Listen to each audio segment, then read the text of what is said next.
En CL podemos definir estructuras de datos. Vamos a estudiar el siguiente ejemplo.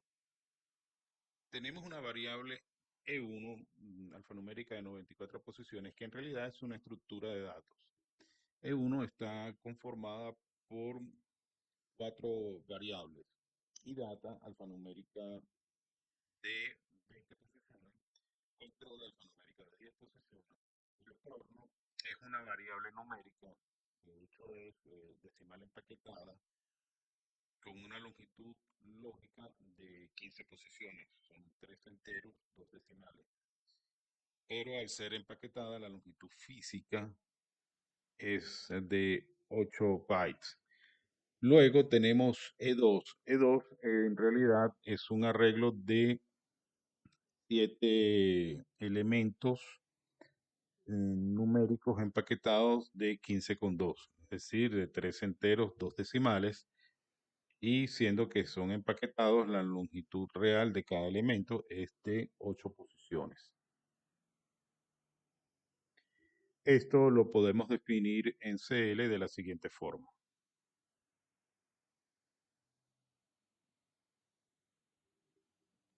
Se declara la variable E1 alfanumérica de 94 posiciones.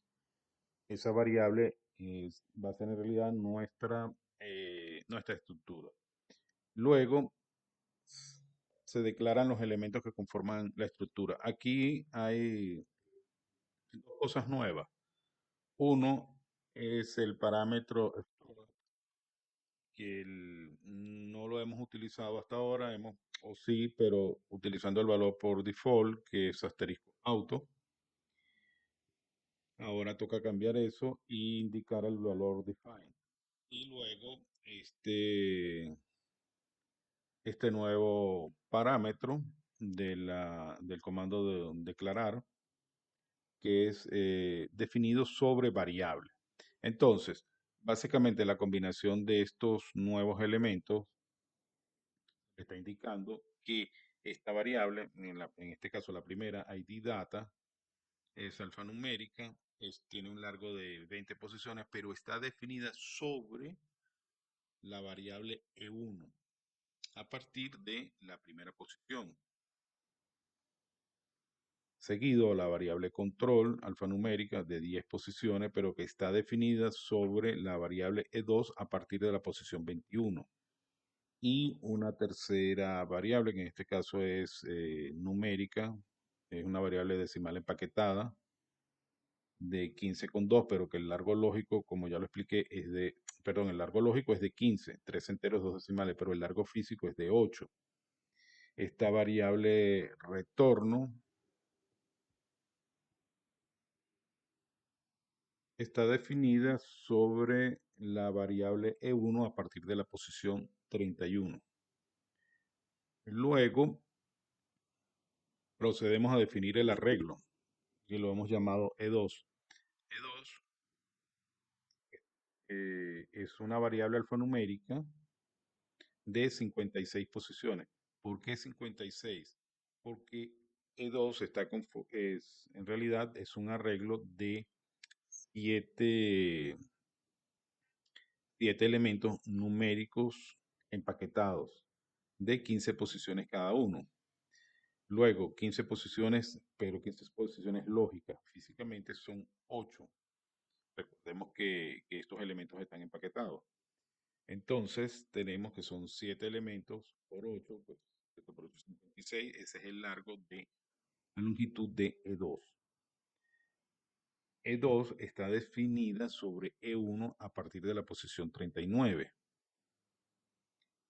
Observen que la definición de los elementos, valor 1, valor 2, valor 3, hasta valor 7, ya no los defino sobre E1, sino sobre E2. Entonces, tenemos que para el primer elemento, valor 1, está definido sobre la variable E2, pero a partir de la primera posición. Esa primera posición de E2 en realidad corresponde a la posición 39 de la variable E1 o de la estructura general E1. Y para el siguiente elemento, valor 2, está definido sobre la variable E2 pero a partir de la posición 9. ¿Por qué? Porque cada uno de estos elementos, como ya lo indiqué, tienen 8 posiciones de largo físico. O sea, la variable E2 sería 1, 2, 3, 4, 5, 6, 7, 8. Luego perdón, la variable valor 1 abarca de la posición 1 a la posición 8 de la variable E2. Luego la variable valor 2 tiene que arrancar en la posición 9. 8 posiciones más corresponde entonces a la variable E3, arrancar en la 17 y así. Entonces, de esta forma, hemos definido una estructura de datos sencilla y dentro de esa estructura tenemos un arreglo numérico. En este caso, pues, en el ejemplo se decidió tomar un arreglo numérico, pero también podría ser un arreglo alfanumérico o de variables lógicas.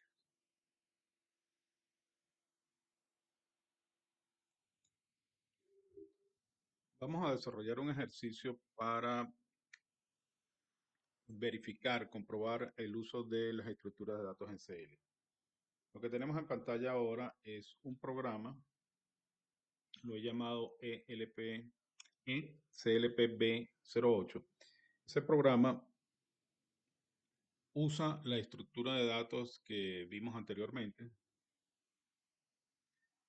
y la incorpora utilizando este comando incluir.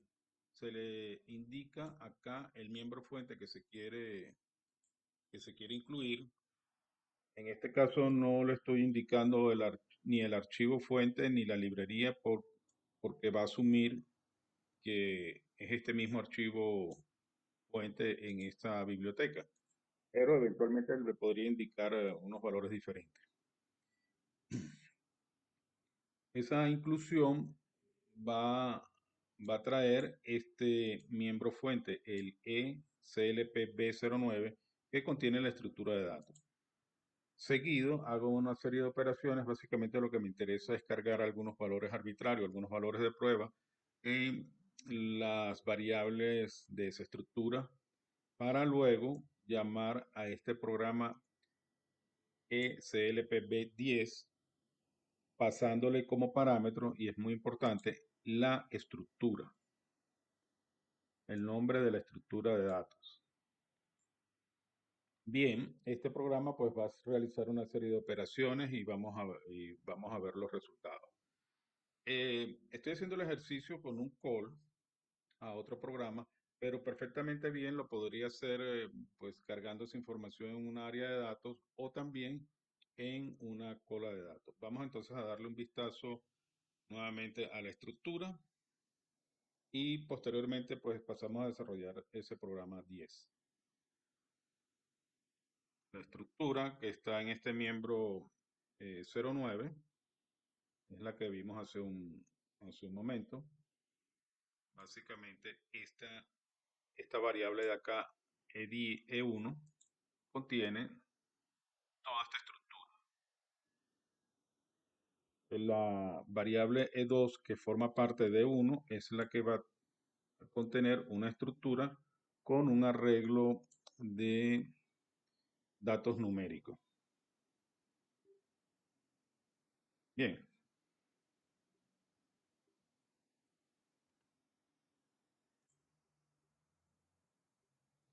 entonces vamos a desarrollar el programa que hace uso de esa estructura. F6, de 8 posiciones y una variable numérica que la voy a llamar num, tipo numérica. Al decirle decimal estoy diciendo que es numérico empaquetado.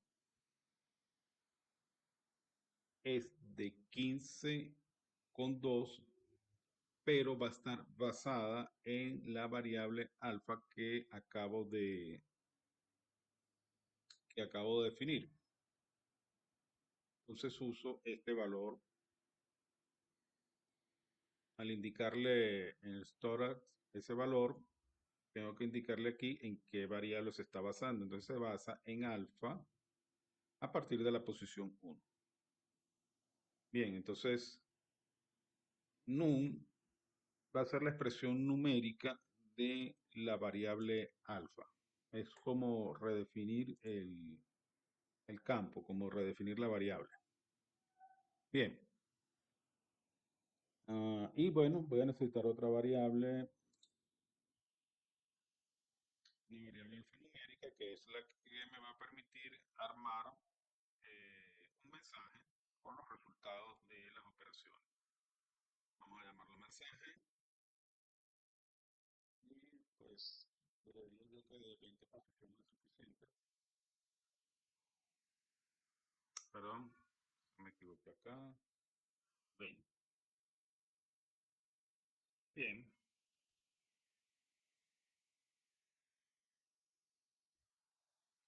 lo que sigue ahora es un algoritmo que va a recorrer cada elemento de, del, del arreglo de elementos numéricos y los va a ir sumando y la suma la va a colocar en la variable total.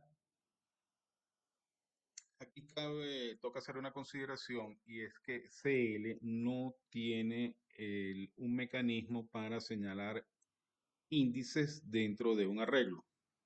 A ver, en cualquier lenguaje de programación, pues, en Java, en COBOL, en CL, en cualquiera, en JavaScript, en- en PL, existe la posibilidad de indicarle el número de elementos que se quiere tomar de un arreglo numérico o alfanumérico, no importa. Normalmente el mecanismo es el nombre del arreglo y entre paréntesis un valor numérico que indica el número de elementos. En el caso de Java y algunos otros lenguajes, se empieza desde el cero, entonces es el número de elemento menos uno. En el caso del RPG o COBOL o otros, pues se empieza a contar a partir del uno. Pero en todo caso, lo que quiero indicarles es que existe ese mecanismo para acceder directamente a un número de elementos. Eso no existe en CL, pero podemos emularlo y realmente no es difícil. Lo primero que voy a hacer es un do for para recorrer el arreglo numérico. Es digamos, esto es un mecanismo muy conocido por la gente que ya tiene algún conocimiento en programación. Normalmente la instrucción, digamos, más indicada para hacer recorrer arreglos es el do for. Entonces, do for, la variable que me va a servir de índice, yo la definí acá, si el curso, yo la definí como ampersand i, desde la primera posición, empezando desde el uno hasta el 7 y que vaya avanzando de uno en uno. Bien, ya tenemos el do for. Ahora, un pequeño juego, no, una técnica sencilla para convertir, digamos, para calcular lo que sería el índice de mis elementos dentro del arreglo. Entonces, voy a cambiar aquí, voy a hacer un change var a la variable z, que también la tengo, yo también la definí, que es un entero sin signo. Y z, el valor de z va a ser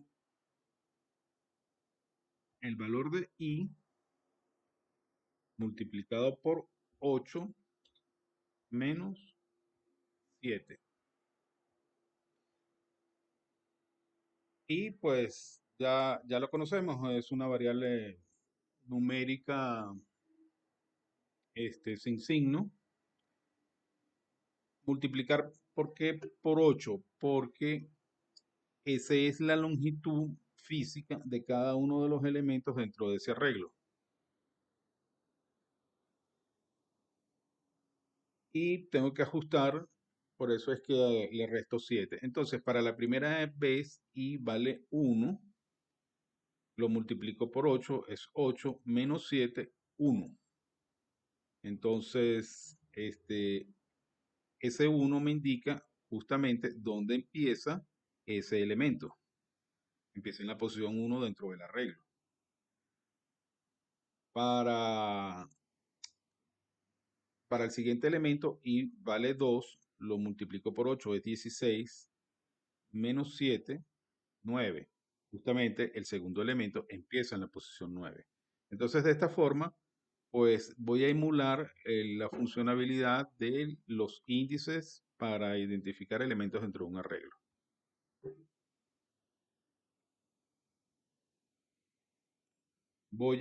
Este es para propósitos, digamos, didácticos, ilustrativos. Voy a cambiar esa variable alfa que me definí. Alfa va a valer, entonces, con este substring es que voy a extraer los valores del arreglo.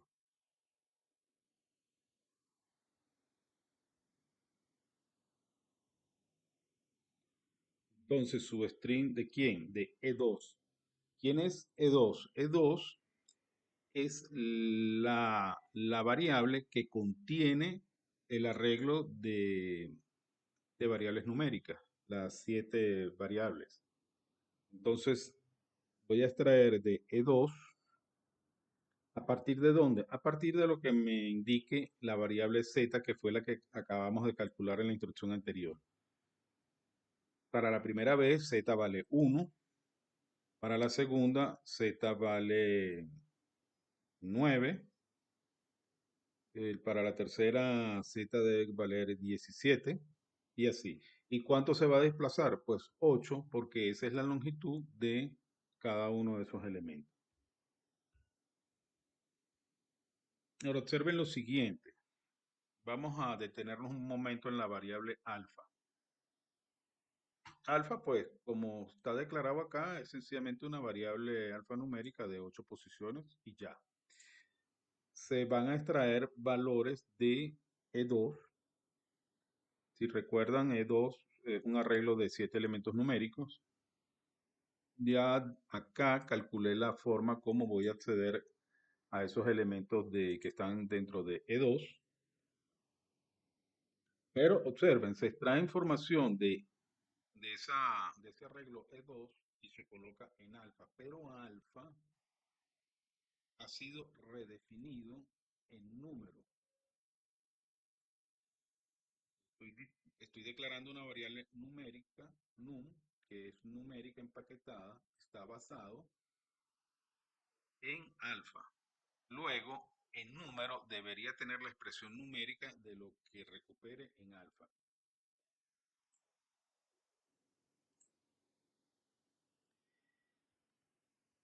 Si eso funciona, entonces yo voy a poder hacer lo siguiente. La variable total será igual a lo que tiene la variable total más número.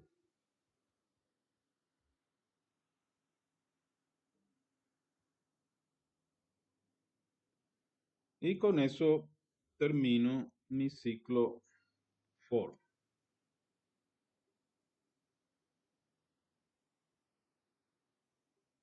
Ahora solo resta,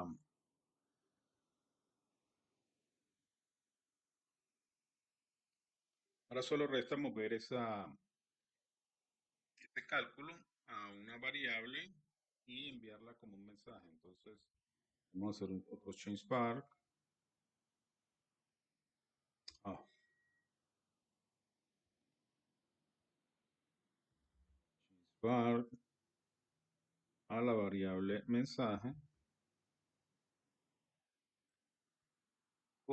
voy a utilizar la función char para convertir alfa a carácter, lo que traiga la variable num. a incluirle de paréntesis. Y ahora simplemente puedes enviar un mensaje con ese resultado. Ampersand mensajes a Nicole de mensaje. Bien, y con el 10 asterisco source the book. Ok, compiló. Entonces vamos a hacer una corrida directamente. Vamos a ver un minuto del programa 8. El programa 8, pues sencillamente carga unos valores arbitrarios en esa estructura de datos. A ver, en la primera variable pone, qué sé yo, letras del alfabeto, en la segunda lo mismo, pero en minúscula, y en las demás valores numéricos arbitrarios. Es una forma pues de cargar datos allí en esa estructura de datos. Y luego llama al programa 10 y pasa esa estructura de datos E1 como parámetro. Entonces vamos a correr directamente el 8 y vamos a ver qué ocurre.